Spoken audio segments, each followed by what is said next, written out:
উদয় আর বসু দুজনেই অপেক্ষা করছে তাদের এক বন্ধুর জন্য। আরে হ্যাঁ রে, আরে এতক্ষণ লাগে আসতে নাকি? সে কখন ফোন দিয়ে বলেছি।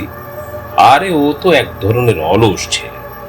এ কতবার বললেও কখন যে আসবে তার কোনো ঠিকই নেই। সে যে বললাম যে বেরোতে যাব, আরে হ্যাঁ হ্যাঁ আমি চলে এসেছি, এই একটু আসতে দেরি হলো। না, তুই বাপু কখনো সময় জ্ঞান নেই তোর। বললাম যে জমিদার বাড়ি যাব, দিনই দিনই ফিরবো। জমিদার বাড়ির কথা শুনে বসু একটু ঘাবড়ে গেল। জমিদার বাড়ি তো শুনেছি যে ওখানে সব ভূতের বাস। তোদের কি ভয় করছে না? এই দিনে দুপুরে জমিদার বাড়িতে রাতও তো হয়ে যেতে পারে। আর শুনছি সেই মরা পোড়া কুয়ের কথা, ওই কূপের ভেতর থেকে নাকি ভূতের হাত বেরোয় আসে। দূরও কত কিছু যে শুনলাম। এক কাজ কর, চল চল রওনা দেই। দিনে দিনে থাকতে দেখে ঘুরে আসবো। আর অনেকদিন কোথাও যাওয়া হয় না, এই সুবাদে একটু ঘুরেই আসি। কি বলিস বসু? আর হ্যাঁ হ্যাঁ, তুই যা বলেছিস, চল। হাঁটতে হাঁটতে স্টেশনের দিকে রওনা দেই। তারা তিনজন সেই জমিদার বাড়িতে দেখার জন্য স্টেশনের দিকে রওনা দিল। আচ্ছা হ্যাঁ রে, জানিস, তোদেরকে তো বলতেই মনে নেই, ওই জমিদার বাড়িতে আমার এক দুঃসম্পর্কের মামা, সেই জমিদারের অত্যাচারে তারা বিদ্রোহী করেছিল। শুনেছি সেই মামাকে নাকি জমিদারের পেয়াদারা ধরে নিয়ে গিয়ে পরে আর ফেরত দেয়নি। এই যা, ট্রেন চলে এসেছে। আচ্ছা শোন, তোর মামা বললি? হ্যাঁ হ্যাঁ মামা, সে মামাকে নাকি আর দেখতে পারেনি। সেই জন্যই তো মনে একটু চাইলো সেই জমিদার বাড়িতে গিয়ে দেখে আসি। দস্যি জমিদার রে বাবা, অত্যাচারী জমিদার, পাপিষ্ঠ। হ্যাঁ, কেউ কেউ তো বলে যে এখনো নাকি আত্মা ঘোরাফেরা করে সেই জমিদার বাড়িতে। হ্যাঁ চল চল, তিনজন তো আছিস, আমি কি আর একা? এই কথা ভাবতেই মামার কথা মনে পড়ে গেল। বসুর মামা দামাল ছেলে ছিল, একেবারে বিপ্লবী। এই ভাবতে ভাবতেই তারা চলে আসলো সেই স্টেশনে। এখন তারা ভাবছে রিকশায় করে কত দূর যাওয়া যায়। তাই ভেবে তারা হাঁটা দিল। হে ও হে, তোমরা কি কেউ যাবে? জমিদার বাড়ি যাব হে, নিয়ে চলো। কত টাকা নিবে জমিদার বাড়িতে? ও চাচা, জমিদার বাড়ি যাইবা? না না, তুমি লইয়া যাও। আহেন আহেন, জমিদার বাড়িতে আর কত? 30 টাকা দিবেন। জমিদার বাড়ি যাইবা? যাও, তবে দিন থাকতে বাবা ফিরে আইসো, কিন্তু রাত কইরো না। ওই জমিদার বাড়িতে এখন ওই কূপের ভেতর থেকে আর তারা কথা কয়, শুনেছিস? গাঁজাখড়ি কাহিনী। তবে এই কথা শুনে কিন্তু বসু কিন্তু ঘাবড়ে গেল। তারা একে অপরের দিকে চেয়ে আছে।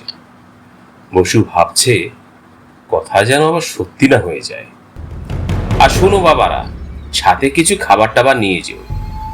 হ্যাঁ, এই দেখেছিস, ওই দেখ একটা ছেলে কিন্তু শুয়ে আছে। ভয়ের কি আছে রে? হ্যাঁ হ্যাঁ, এই সেই জমিদার, বড্ড অত্যাচারী জমিদার। চল তো ছেলেটির কাছে গিয়ে জিজ্ঞেস করি। এই খোকা, এই খোকা, জেগে আছো? এই তো ছেলেটা উঠে বসেছে। আচ্ছা বাবু, আমরা ওই পাশের গ্রাম থেকে এসেছি। এই জমিদার বাড়ি সম্পর্কে কিছু জানো?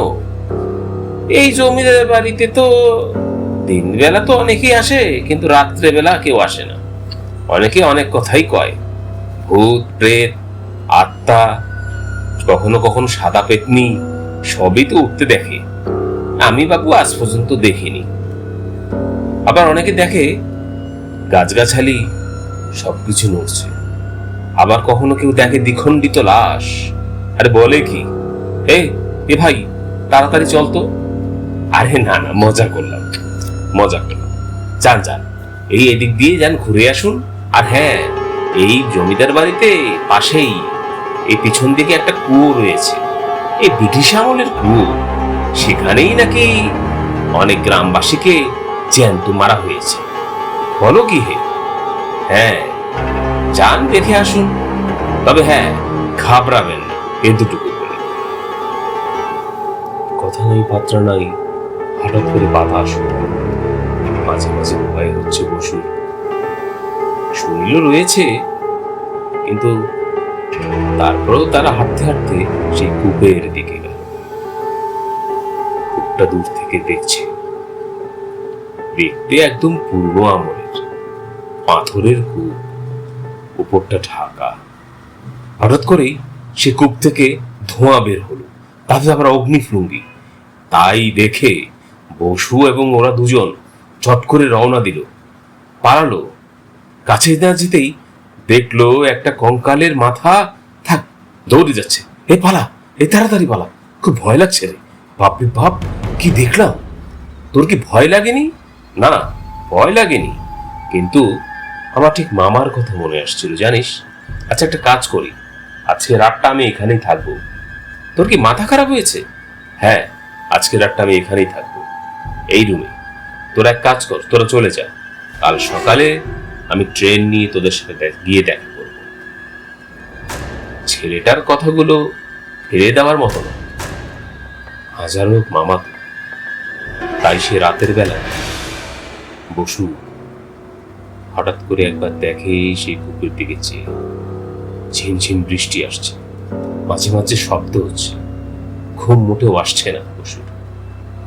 বসু গান গেতে গেতে আবার চেয়ে উঠে বসে, আবার শোয়। হঠাৎ করে যেন বসুকে কানাডা যেন ডাকছে, মনে হচ্ছে এই কূপের থেকেই কে যেন ডাক দিচ্ছে। বসু দাঁড়িয়ে জানলা দিয়ে দেখে, দেখে সেই কূপ থেকে কিছু আত্মা তার থেকে হেঁটে আসছে। হ্যাঁ, কিছু আত্মা, অত্যাচারী জমিদার এদেরকে মেরে ফেলেছে। বসু, বসু, আমি তোমার মামা, আমাকে চিনতে পেরেছ? আমরা সবাই এখানে পড়ে মরেছি, অত্যাচারী জমিদার আমাদেরকে মেরে ফেলেছে।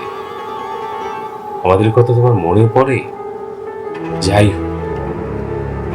বসু এসব কথা শোনার পরে মামা, মামা, মামা ভেঙে পড়ে বসু।